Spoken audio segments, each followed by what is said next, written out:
मैं एक यूनानी डॉक्टर हूँ, यहाँ पे जूनियर डॉक्टर हूँ।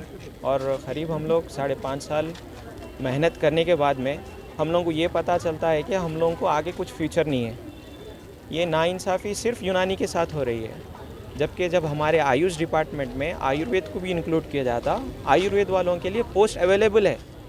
और जो यूनानी के डॉक्टर्स है वो लोगों को सिर्फ ये बोल रहे हैं कि तुम आओ, नीट के थ्रू अपनी मेहनत करो, एग्ज़ाम लिखो, अपनी काबिलियत सिर्फ एग्ज़ाम के हद तक बताओ, लेकिन आगे तुम्हारा फ्यूचर में कुछ भी रिस्क नहीं मिलने वाला है, क्योंकि तुम्हारे लिए ना गवर्नमेंट जॉब रहेंगी।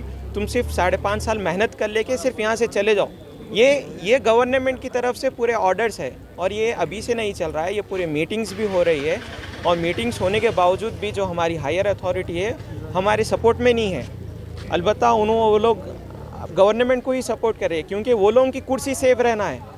वो लोगों को अपनी पोस्ट मिल गई है तो वो लोग अपनी पोस्ट की फ़िक्र कर रहे हैं। ये लोग नहीं सोच रहे कि यूनानी का जो आगे का फ्यूचर है, जो हमारा फ्यूचर छुपा हुआ है, जो हमारा फ्यूचर है वो फ्यूचर किन के हाथों में है। ये लोग आज पोस्ट रहेंगी, 3 साल तक रहेंगी, 4 साल के उसके बाद में रिटायरमेंट लेके चले जाएंगे। उसके बाद में यूनानी का जिम्मेदार कौन है?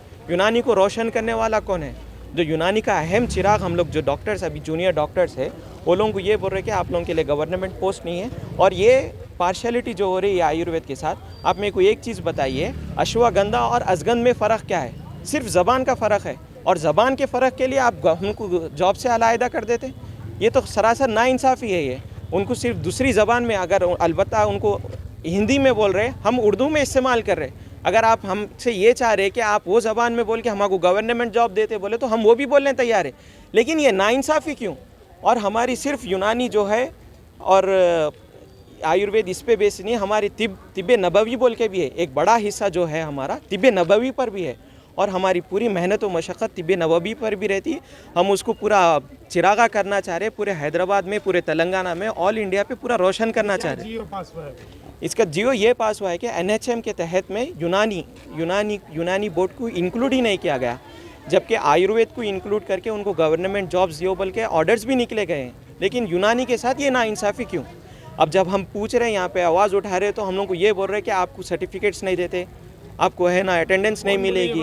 ये हायर अथॉरिटी से, अब मैं किसी एक को तो पर्सनल लेकर करके नहीं बोल सकती, ये सब पूरा हायर अथॉरिटी का ही है। अगर हम लोग के ऊपर परेशानी आ रही है तो हायर अथॉरिटी हमारे साथ खड़ी होना चाहिए। फिर से लेके फाइनल ईयर तक सुबह से अभी तक धूप में बैठे हुए, तो कोई भी हमारा पुरसाने हाल नहीं है। कब तक चलेंगे आपका प्रोटेस्ट? ये हमारा प्रोटेस्ट कंटिन्यू रहेगा जब तक हमारे साथ इंसाफ नहीं होता, जब तक हम ये प्रोटेस्ट जारी रखेंगे। और हमारी किसी से ये शिकवा यही है कि जब यूनानी को हम इतनी मेहनत करके 5.5 साल तक लेके आए, तो हमको आगे फ्यूचर में भी हमारी गवर्नमेंट जॉब चाहिए। यहाँ पर ऐसा एहतजाज करने से कोई रोक रहे हैं? यहाँ पर जॉब रोक रहे हैं अभी अब यहाँ पे नोट मीडिया में देने से भी हमको रोका जा रहा है। हमको ये बोल, सब हायर अथॉरिटी का ही है ये पूरा।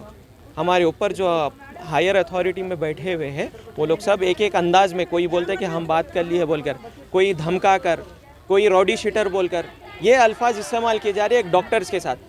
आप यहाँ पे खिदमत के लिए हम लोग बैठे हुए हैं, पेशेंट्स को देखना चाह रहे हैं, ये लोग वो भी नहीं कर रहे। तो बहरहाल यही है, हमारी हुकूमत से दरख्वास्त यही है कि हमारे भी यूनानी को कंसिडरेशन में ले। और ये सिर्फ 5.5 साल की मेहनत हमारी इस पर नहीं है, हमारी पूरी ज़िंदगी लगी हुई है। हम आगे भी फ्यूचर में भी हमारा यूनानी का नाम रोशन करना चाह रहे। हमारी यही दरख्वास्त है हुकूमत से भी, हायर अथॉरिटी सबसे भी, कि यूनानी को भी कंसिडरेशन में ले।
मस्त एकदम